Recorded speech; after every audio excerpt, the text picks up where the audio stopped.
Okay, students. So the question is: n is a number with exactly four factors and is not a perfect cube. Sum of all factors of n other than n is 2014. We have to find the value of n. देखिए, आप सबको पहले ये पता होना चाहिए कि कौन से वो नंबर्स हैं, किस फॉर्म के वो नंबर्स हैं जिनके एग्जैक्टली चार फैक्टर हो, right? So one way is कि किसी प्राइम नंबर की पावर अगर थ्री हो, है ना, अगर सिंगल प्राइम नंबर हो और उसकी पावर थ्री हो, सो उस फॉर्म का जो नंबर होगा उसके चार फैक्टर्स होंगे ही होंगे. So n is of the form a cube. Very very very important, a has to be prime. सबसे इंपॉर्टेंट कंडीशन यही है जो लोग भूल जाते हैं. तो किसी भी प्राइम नंबर की पावर अगर थ्री है तो वो जो नंबर होगा उसके चार फैक्टर्स होंगे ही होंगे. लेकिन अब देखिए, क्वेश्चन में हमें गिवन है it is not a perfect cube, right? It is not a perfect cube मतलब ये वाला केस आप कंसिडर नहीं कर सकते. Now is there any other way to get four factors? Yes, there is one more way. अगर मैं दो डिफरेंट प्राइम नंबर्स को मल्टीप्लाई करूं, अगर मैं दो डिफरेंट प्राइम नंबर्स को मल्टीप्लाई करूं और दोनों की पावर अगर वन है, वेरी इंपॉर्टेंट, अगर दोनों की पावर वन है तो उसके भी चार फैक्टर्स होंगे. A and B are different prime numbers. Very very important. A and B are different prime numbers. देखिए, अगर आपको ये नहीं पता है कि किसी प्राइम नंबर की पावर थ्री होगी तो उस नंबर के भी चार फैक्टर्स होंगे, या अगर कोई नंबर इस फॉर्म का है which is a product of two different prime numbers और दोनों की पावर वन है, उसके भी चार फैक्टर होंगे. अगर ये चीजें आपको नहीं पता है, ये बेसिक्स आपको नहीं आते, फिर यार ये क्वेश्चन आप समझ नहीं पाएंगे.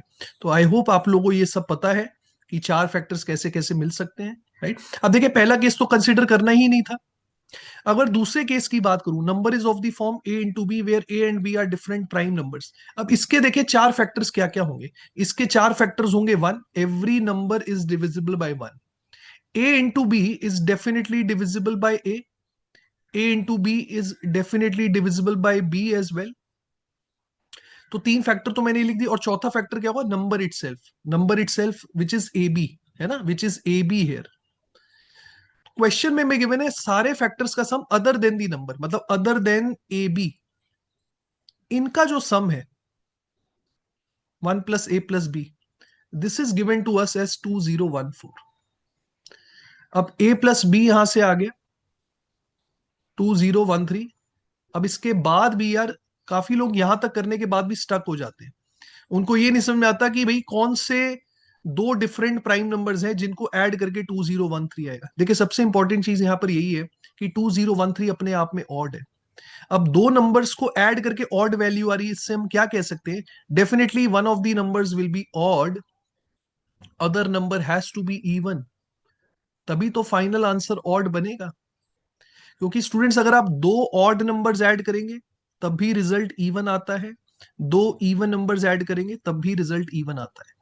लेकिन दो नंबर्स को ऐड करके एक ऑड वैल्यू आ रही है, इससे हम डेफिनेटली कह सकते हैं कि एक नंबर ऑड है और दूसरा इवन है और दोनों प्राइम है. वेरी इंपॉर्टेंट, दोनों प्राइम है. अब इवन प्राइम नंबर तो एक ही है. There is no other possibility. There is only one even prime number which is two. तो मतलब टू को तो हमें लेना ही पड़ेगा. अब जब मुझे पता लग गया है कि एक नंबर टू है, तो ऑटोमेटिकली मैं दूसरा नंबर निकाल सकता हूं क्योंकि दोनों का सम हमें पता है which is 2013. So one of the numbers will be two, other number will be 2011. This adds up to 2013. याद रहे, ए और बी की वैल्यूज है 2 एंड 2011. ए और बी की वैल्यूज है 2 एंड 2011. मुझे नंबर बताना है, नंबर है a into b. So what will be the value of n? That will be 2 into 2011, which is 4022. So 4022 is the correct answer. I hope this is clear to everyone.